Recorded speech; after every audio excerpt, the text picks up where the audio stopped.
सर्वशक्तिमान परमेश्वर के वचनों के पाठों का संग्रह।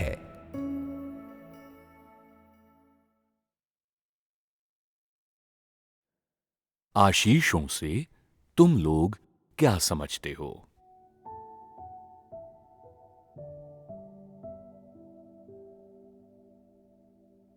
यद्यपि इस युग में जन्मे लोग शैतान और गंदे राक्षसों द्वारा भ्रष्ट कर दिए गए हैं, लेकिन ये भ्रष्टता उनके लिए परम उद्धार भी लेकर आई है। पहाड़ों और मैदानों पर फैले हुए अय्यूब के पशुधन और विशाल संपत्ति से भी बड़ा उद्धार, और उस आशीष से भी बड़ा जो अय्यूब को अपने परीक्षणों के बाद यहोवा को देखने के रूप में मिला था। अय्यूब अपनी मौत के परीक्षण के बाद ही यहोवा को बोलते हुए सुन पाया था और बवंडर में से यहोवा की आवाज सुन सका था। फिर भी उसने यहोवा का चेहरा नहीं देखा और उसके स्वभाव को नहीं जाना था। अय्यूब को केवल शारीरिक सुख प्रदान करने वाली भौतिक संपत्ति, आसपास के समस्त शहरों के बच्चों में सबसे सुंदर बच्चे और साथ ही स्वर्गदूतों द्वारा सुरक्षा प्राप्त हुई थी। उसने कभी यहोवा के दर्शन नहीं किए, और भले ही वो धार्मिक कहलाता था, फिर भी उसने कभी यहोवा का स्वभाव नहीं जाना था।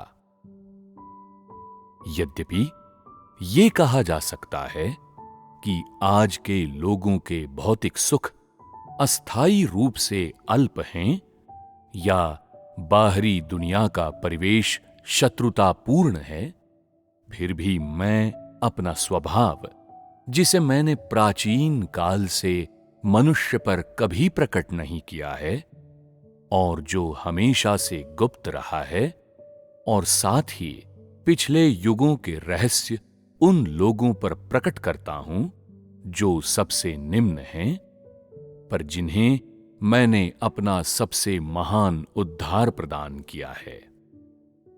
इतना ही नहीं, ये पहली बार है जब मैंने ये चीजें प्रकट की हैं। मैंने इस तरह का कार्य पहले कभी नहीं किया है।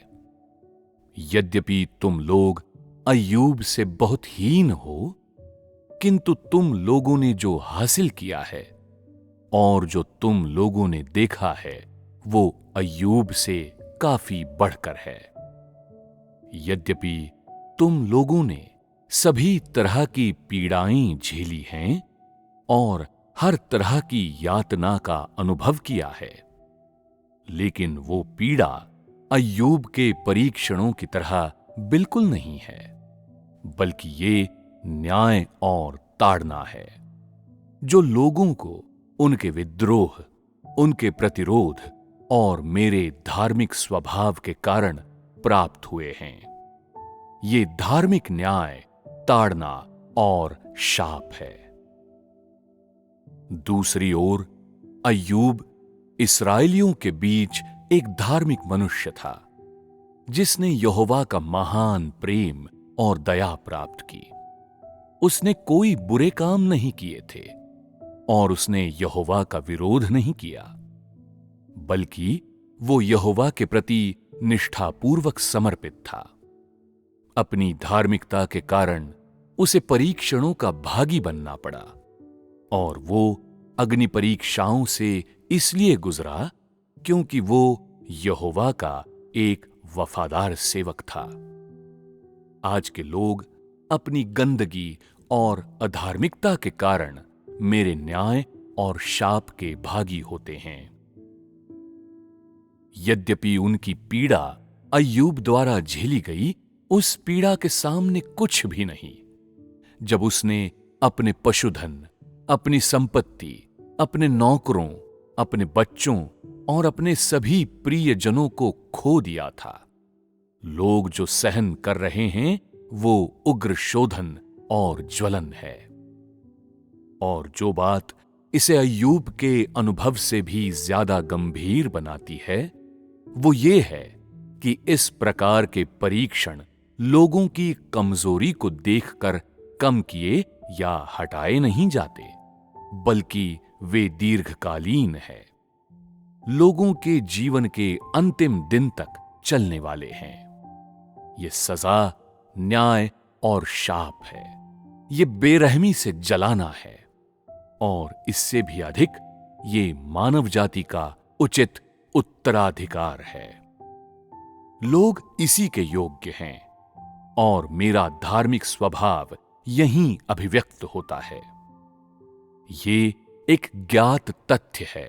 फिर भी लोगों ने आज जो कुछ हासिल किया है, वो उस पीड़ा से बहुत ज्यादा है जो वे सहन करते हैं।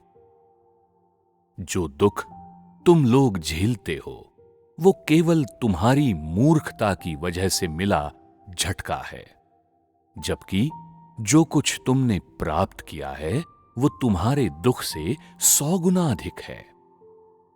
पुराने विधान में इस्राएल के कानूनों के अनुसार जो लोग मेरा विरोध करते हैं, जो लोग खुले तौर पर मेरी आलोचना करते हैं, और जो लोग मेरे मार्ग का अनुसरण नहीं करते लेकिन दुस्साहस के साथ मुझे अपवित्र बलियां चढ़ाते हैं, वे सब निश्चित रूप से मंदिर की आग से नष्ट हो जाएंगे, या चुने हुए कुछ लोगों द्वारा पत्थर मार मार कर मौत के घाट उतार दिए जाएंगे, और यहां तक कि उनके अपने वंशज और अन्य प्रत्यक्ष परिजन भी मेरे शाप को झेलेंगे। आने वाले जीवन में वे स्वतंत्र नहीं होंगे, बल्कि मेरे गुलामों के गुलाम होंगे, और मैं उन्हें अन्य जातियों में निर्वासित कर दूंगा, और वे अपने देश लौटने में असमर्थ होंगे।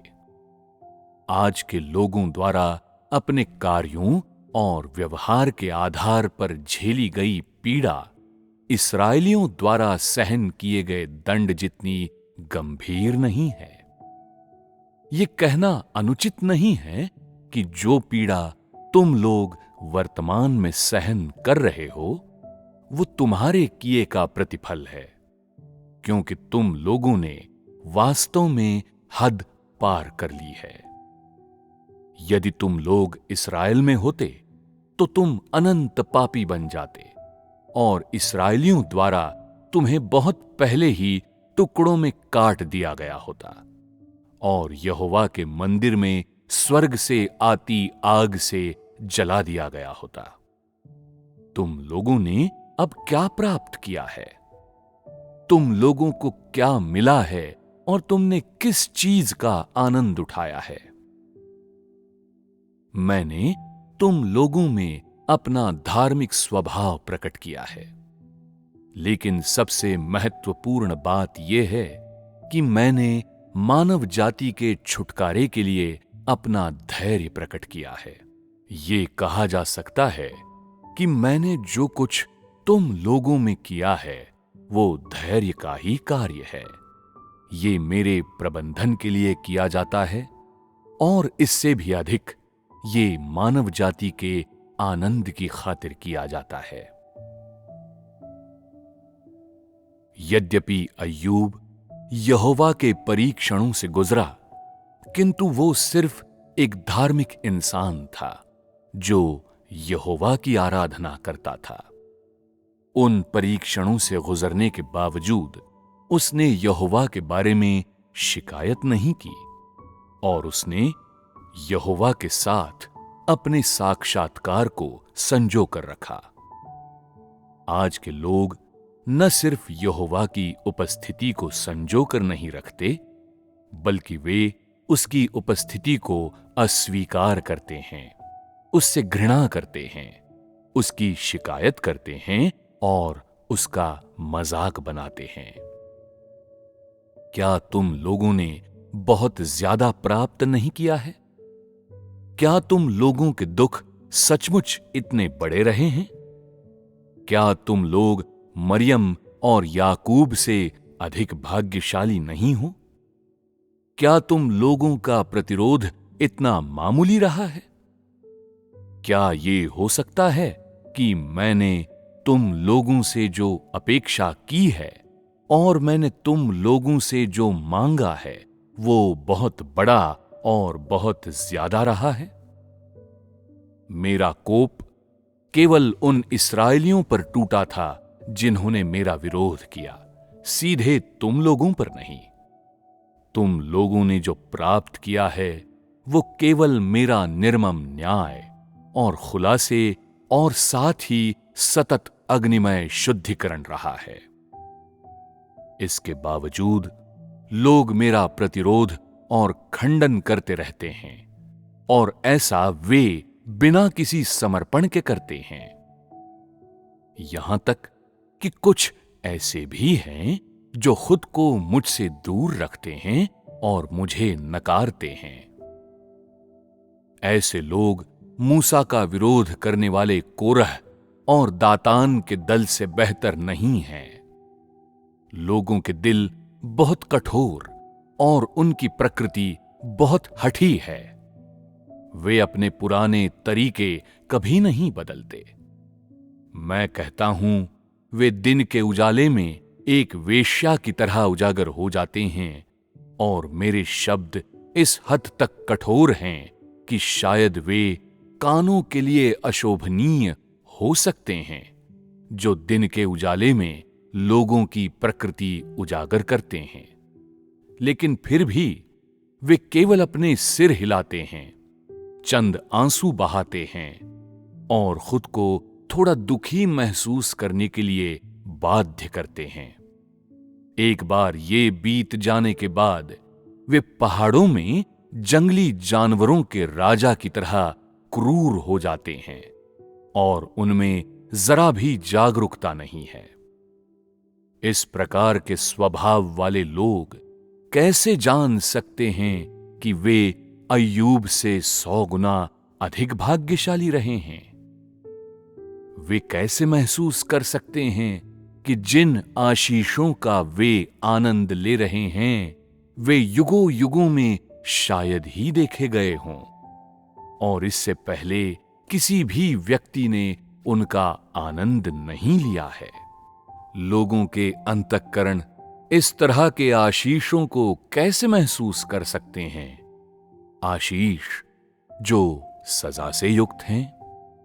स्पष्ट कहूं तो मुझे तुम लोगों से सिर्फ ये अपेक्षा है कि तुम लोग मेरे कार्य के लिए आदर्श बन सको, मेरे संपूर्ण स्वभाव और मेरे सभी कार्यों के लिए गवाह बन सको, और कि तुम लोग शैतान की यातनाओं से मुक्त हो सको।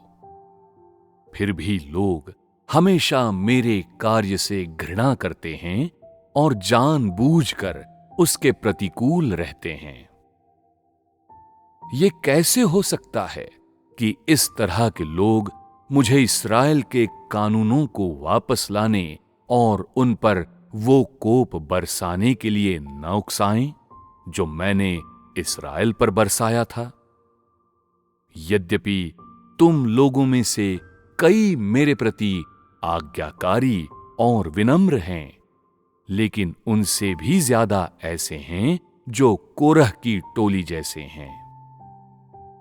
एक बार जब मैं अपनी पूर्ण महिमा प्राप्त कर लूंगा तो मैं स्वर्ग की आग का उपयोग करके उन्हें जलाकर राख कर दूंगा।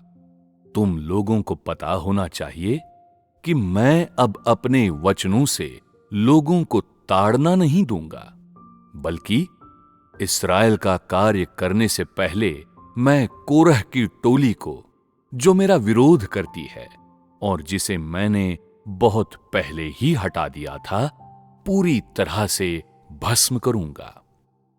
मानव जाति के पास अब मेरा आनंद लेने का अवसर नहीं होगा।